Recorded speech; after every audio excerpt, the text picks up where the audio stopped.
আসসালামু আলাইকুম। আশা করি সবাই ভালো আছেন, সুস্থ আছেন। আজকের এই ভিডিওটা অনেকটা ইনস্ট্রাকশনস এবং ভোকাবুলারি সম্পন্ন, এবং রিয়েল এস্টেট জগতের আমরা কিছু তথ্য বা ইনফরমেশন জানব।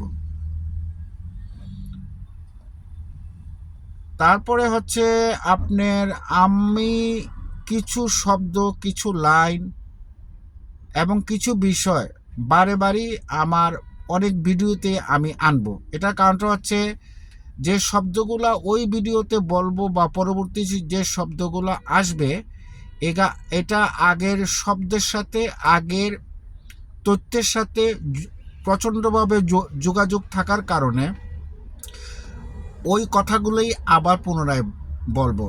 তা সেই জন্য আপনারা কেউ ভুল বুঝবেন না। এবার আসি রিয়েল এস্টেট জগতের কথা নিয়ে। সেটা হচ্ছে রিয়েল এস্টেট জগৎটা পুরাপুরি পরিচালিত হয় রেজিস্টার্ড ব্রোকারের মাধ্যমে। রেজিস্টার্ড ব্রোকার বলতে এখানে বোঝানো হচ্ছে যে পার্সনটার ব্রোকারেজ লাইসেন্স আছে, প্লাস তিনি একটা অফিস খুলছেন রেজিস্ট্রেশন নিয়ে। তিনি হচ্ছেন এই রিয়েল এস্টেট জগতের প্রাণকেন্দ্র। সুতরাং রিয়েল এস্টেট জগতের যত প্রকার প্রশ্ন, ইনফরমেশন, তার 80%ই ব্রোকারেজ বা ব্রোকারকে কেন্দ্র করে। এখানে sales person, assistant sales person, associate sales person অথবা অ্যাসিস্ট্যান্ট ব্রোকার অথবা অ্যাসোসিয়েট ব্রোকারের কথা আসবে না। সবসময় রেজিস্টার্ড ব্রোকারের কথাগুলোই আসবে। এটা পরীক্ষার ক্ষেত্র, বই পড়ার ক্ষেত্র 80%ই ব্রোকারকে কেন্দ্র করেই সকল প্রকার লেখাপড়া বা প্রশ্ন বা উত্তর আসে। 20%ও ব্রোকারেজের বাইরে যে সেলস পারসন আছে তাদের জন্য হয় না।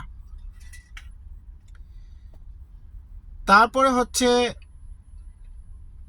ব্রোকারেজ বা ব্রোকার যিনি তার নামে রেজিস্ট্রেশন করে, তিনি যে অফিসটা খুলছেন, তিনি হচ্ছেন প্রধান ব্যক্তি, তিনি হচ্ছেন প্রধান প্রাণকেন্দ্র রিয়েল এস্টেট জগতের। Sales person, associate sales person, assistant sales person, assistant broker, associate broker, এরা সবাই প্রধান ব্রোকার পার্সনের আন্ডারে তাদেরকে কাজ করতে হবে। তাই আমরা তো জানি যে সেলস পারসন কাকে বলে, অ্যাসোসিয়েট সেলস পারসন কাকে বলে, কিন্তু অ্যাসিস্ট্যান্ট ব্রোকার এবং অ্যাসোসিয়েট ব্রোকার বলতে কি বোঝায়? অ্যাসিস্ট্যান্ট ব্রোকার হচ্ছে যিনি ব্রোকার পরীক্ষা দিয়ে, এক্সাম দিয়ে ব্রোকারেজ লাইসেন্স তার আছে, তিনি হচ্ছেন, কিন্তু তিনি নিজে কোনো অফিস খোলেন নাই, আর একটা অফিসের আন্ডারে তিনি কাজ করতেছেন। এই ব্যক্তিটা হচ্ছে অ্যাসিস্ট্যান্ট ব্রোকার অথবা অ্যাসোসিয়েট ব্রোকার। এই অ্যাসোসিয়েট ব্রোকার এবং অ্যাসিস্ট্যান্ট ব্রোকার এদের দুইজনেরই ব্রোকারেজ লাইসেন্স আছে, কিন্তু তারা কোনো অফিস খুলেন নাই। তিনি আর একটা অফিসের আন্ডারে কাজ করতেছেন, এর জন্য ওনাকে বলা হচ্ছে অ্যাসোসিয়েট ব্রোকার অথবা অ্যাসিস্ট্যান্ট ব্রোকার, বা অন্য কোনো নামেও বলা হইতে পারে। তো আমাদের এই পয়েন্টগুলো একটু খেয়াল রাখতে হবে। আর পরীক্ষার মধ্যে, স্টেট পরীক্ষার মধ্যে বা অন্য যে কোনো পরীক্ষার মধ্যে যতগুলো প্রশ্ন আসে বা যতগুলো প্রশ্ন আসে এবং সেই প্রশ্নগুলো যে উত্তর হবে তার 80%ই ব্রোকারকে কেন্দ্র করে। তো সুতরাং